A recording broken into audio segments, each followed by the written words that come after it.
So we're at Weyauwega Film Festival this week, and we ran into Len and talking about last year and stuff like that, and started talking about his current film, which is Paint the City 2. And so I told him this morning that, yeah, absolutely love that movie. Already marked it as we're going to be showing it at this year's festival. So that's why we grabbed him here and said, when I heard that, I got chills. I was like, really? I'm having like this out-of-body experience. Is like, really? Okay, great. I can't believe it. And I'm excited to tell Neo and everyone who's involved in Paint the City 2 about it. So yeah, it's a really great film. In fact, why don't you tell what Paint the City 2 is about? I'll butcher it. Okay, well, I've been filming Neo. We actually did a film, Paint the City, which was here at Weyauwega. And Neo actually is one of the 10 monologues in first person, and he just tapped me on the shoulder and said, hey, we're gonna do a massive mural, 20 students, 2,000 feet by 3,000 feet, will you film it? And so I came out for 2 weeks and filmed the whole process, and then got a magnificent score by Ricardo Jimenez from Chicago, who watched the film and scored the music to the film. And yeah, these 20 students from the 3 different high schools in Appleton just came together and made this amazing mural. And the cool thing is, like, you can see it, you know, it's at the Boys and Girls Club on Lawrence Street, just off College Avenue and Richmond. And you can see it from College Avenue. It's like, I guess it's the Mount Rushmore of street art in Appleton, yeah. We were at the filmmaker breakfast this morning, and somebody on the other side of the table was like, you painted my high school. It was awesome. Yeah. Paint the City is just about like kids feeling like they have the power and that they're worthy of love and success as well. You know, adults sometimes, or just people in general, might see these kids and just automatically assume who they are, who they're going to be.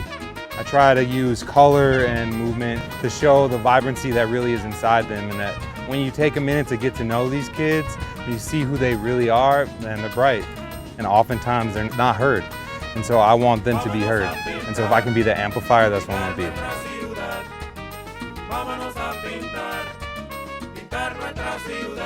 be. Painting the city is what we're at. And then Door County came out. I really didn't know about it.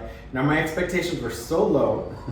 I was like, I'm gonna go because Door County is beautiful and it's great and it's, you know, be nice. And Dan came with me. And then I walk in and it's the Northern Sky Theater. Yeah, the ghouls, yeah. Yeah, and it's like super modern. And you're like, what is going on here? This is like, how did this happen?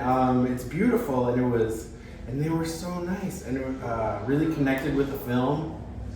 Like, when you have a great audience, that's like 90% of the whole experience. It's like people who care about films, cinephiles, and, you know, people really take the time, they're patient, they ask great questions, they're into the movie, they talk to you afterwards. Mm-hmm. So this is what we found in Door County, was that they're into it. Yeah.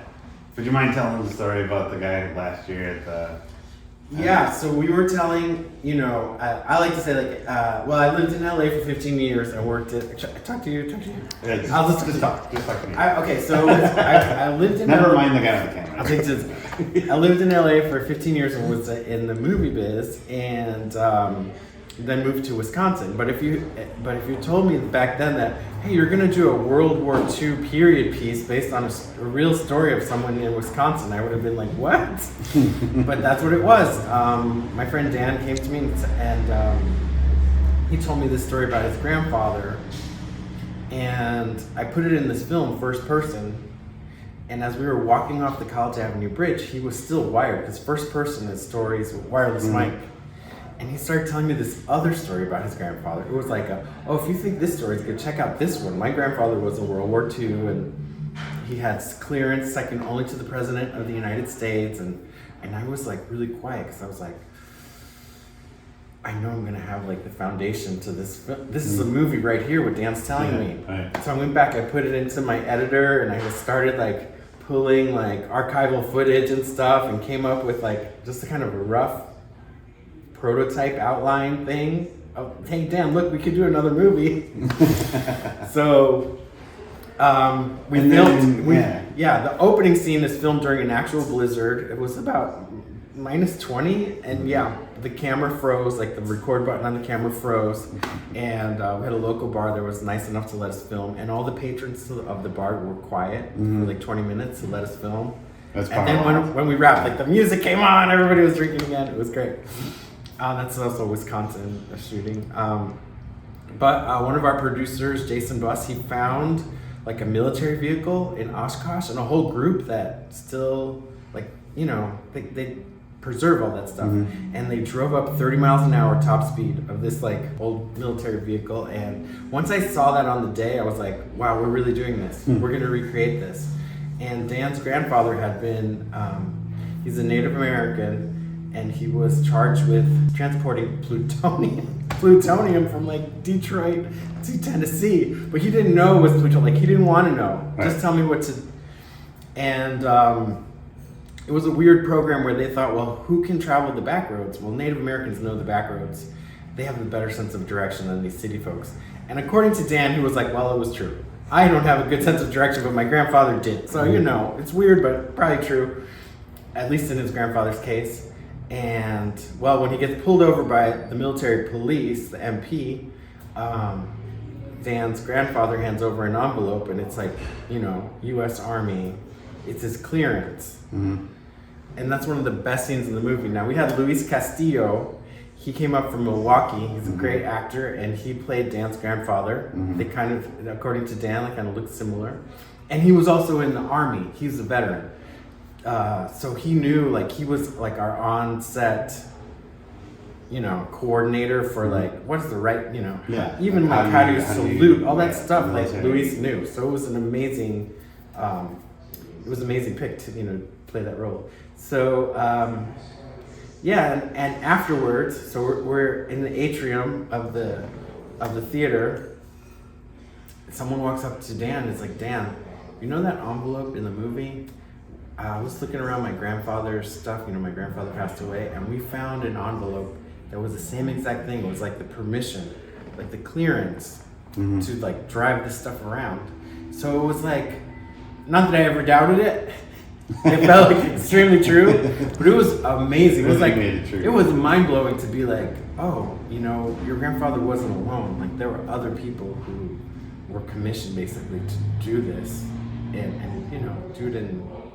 I don't know if that person's grandfather knew what he was transporting, but and that happened in the theater, and those are the things you will get at a film festival. Those are the experiences you'll get at a film festival that you're not going to get that watching it on streaming it, or not even in a DVD bonus.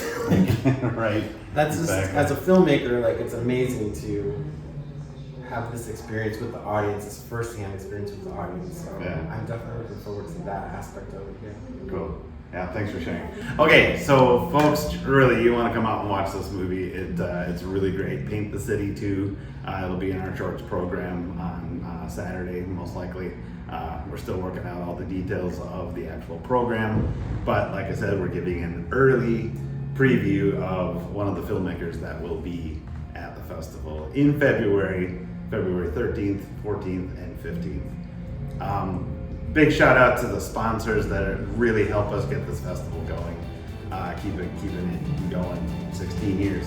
So we're very happy to have Len a part of our 25 film festival. I'm losing my words here. Thank you everybody, and we'll see you in February. December 31st. You can still get your movies in. We're still accepting movies until December 31st. Thanks, Door County. Even though he already knows he's in, you still got time to get yours in. All right? Thank you. Bye-bye.